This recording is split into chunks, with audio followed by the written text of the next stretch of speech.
आप इमेजिन करो, सुनने में कितना एक्साइटिंग नहीं लग रहा है ये? इसको बोलते हैं जर्नी इनवर्ड। ये देखो और देखो,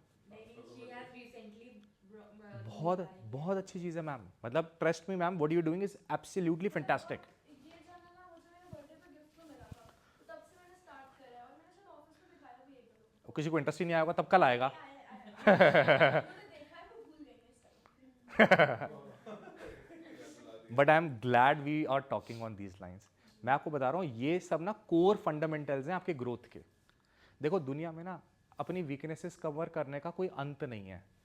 अपने आप को समझो, भगवान ने आपको क्या बनाया है, अपनी स्ट्रेंथ्स को एक्सप्लॉइट करो, वीकनेस को एक्सप्लोर करो, सिंपल है।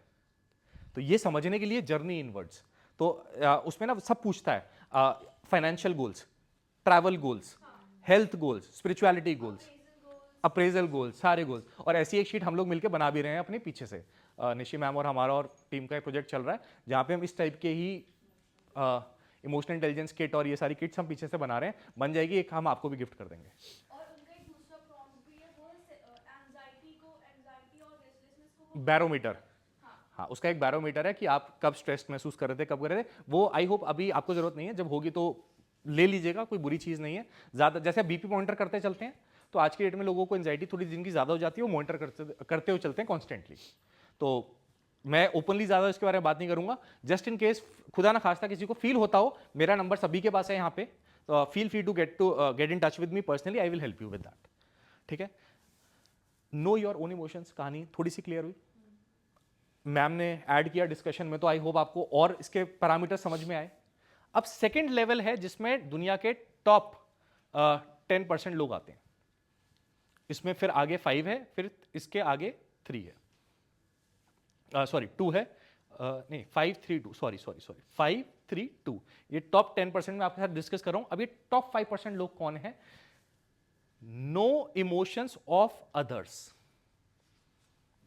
मगर ये करने के लिए पहले आपको फर्स्ट कैटेगरी पास करनी पड़ेगी, फर्स्ट स्टेज पास करनी पड़ेगी, नो इमोशंस ऑफ अदर। अब आपको मुन्ना भाई वाला वीडियो याद आ रहा है? इसलिए मैं टॉपिक टच कराना चाहता था, क्योंकि ये 80% हम कर चुके हैं, 20% आप खींच लोगे। याद आ गया? उसमें क्या किया था उसने इमोशंस को एनालाइज करके इमोशंस को एड्रेस किया, ना कि बिहेवियर को। Are you with me? तो सर कोई रूडली बात कर रहा है, अब वो बाहर से आए एक आदमी, ठीक है, 5:30 बजे वो खटखटाएगा, अरे भागो यहाँ से, क्या कर रहे हो यार, बैठे हुए हो, तुम्हारा 5:30 तक की बुकिंग थी, जाते क्यों नहीं हो? एक तरीका होता है हम ये सोच सकते हैं यार वो बहुत रूड था, हाँ था। दूसरा ये भी हो सकता है जब तक हम नहीं जाएंगे उसकी छुट्टी नहीं होगी और उसके घर पे कोई बीमार है, तो क्या वो आपसे रूड था या सिचुएशन का सताया हुआ था? ये समझने की कला बहुत कम लोगों में होती है, इसलिए वो टॉप 5% में आते हैं। अब गेम समझ में आया? तो एक बार ही पूछो भैया क्या हुआ, मतलब आप इतना गुस्सा क्यों हो रहे हो? ये सवाल पूछने की कला ये बहुत कम लोगों में। वो बोलेगा अरे भाई साहब आप नहीं जाओगे तो हम नहीं जाएंगे, अरे भैया आप टेंशन मत लो, किसी और को बोल जाओ, या आप मुझे बता दो हम लॉक करेंगे, कैसे करना, चाबी कहां रखनी है, हम करके चले जाएंगे। मगर ये करने के लिए आपको पहली बारी में उसको ये नहीं बोलना अबे चिल्ला क्यों रहा है बे। हमारी टीम के 3 बाउंसर भागते हुए चले गए फिर, मुझे पता है आपको, और 3 नाम भी याद आ गए मुझे तो हमें लड़ाई फ्रेंडली ऑर्गेनाइजेशन नहीं बनना है। अच्छा मजे की बात है, आप किसी और का चेहरा सोच के हंस रहे हो, कोई आपका चेहरा सोच के हंस रहा है। मैंने आपको नहीं बोला मैम, मैंने आपको कुछ नहीं, मैं तो किसी को नहीं बोला, on a lighter note. But आपको गेम समझ में आ रहा है? तो एक बड़ी, हाँ आप अपना सोच के हंस रहे थे। एक बड़ी ऑर्गेनाइजेशन सब तब बनेंगे हम जब हम इमोशनली मैच्योर हैं। Are you with me? ये मेरा ऑफर है आज आपको कि we will only grow when we are emotionally mature. तो वो समझने के लिए, अच्छा अब किसी के इमोशंस कैसे समझोगे, ये मेरा सवाल है, 5 मिनट बात करते हैं। पहले अपने समझोगे, पहला पॉइंट सही। वॉइस आउट करके नहीं, वॉइस आउट मतलब चिल्ला दोगे? नहीं, सोचते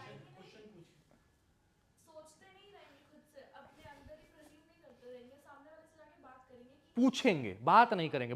बात करेंगे मतलब बोलना, बोलना नहीं है यहाँ पे।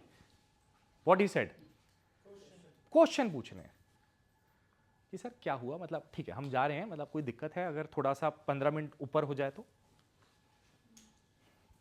फिर वो बोलेगा। पर वो क्योंकि देखो बात करने पे वो नहीं बोलेगा, वो बोलेगा भैया हम भी तो दूर से आए हैं। ये बातें नहीं करनी, उससे बस सवाल पूछना है। इसलिए मैं बातों पे रोक रहा हूं आपको। बातें मतलब आपका अपना version, nobody is interested in your version. In this case, you can only reach this stage when you ask. Say less, listen more. Are you with me? तो इसका एक ही तरीका है, मतलब मैं बोल ज्यादा रहा हूं, नोट्स आप बनाना, मैं हर चीज लिख नहीं सकता बोर्ड पे। सेकंड कैटेगरी में पास होने के लिए आस्क क्वेश्चंस। क्वेश्चन से पहले रिएक्टिव नहीं होना होगा अगर आप पूरा obviously you are absolutely correct. इस पे थोड़ा सा आपके पॉइंट को होल्ड करो, मैं 2 मिनट बाद उसी पे आऊंगा।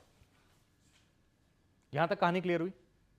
अब दुनिया के हाँ यस मैम, क्वेश्चन। जैसे नो इमोशंस ऑफ अदर्स में ना 2 फैक्टर्स आते हैं, एक होता है सिंपैथी, एक होता है एम्पैथी। हाँ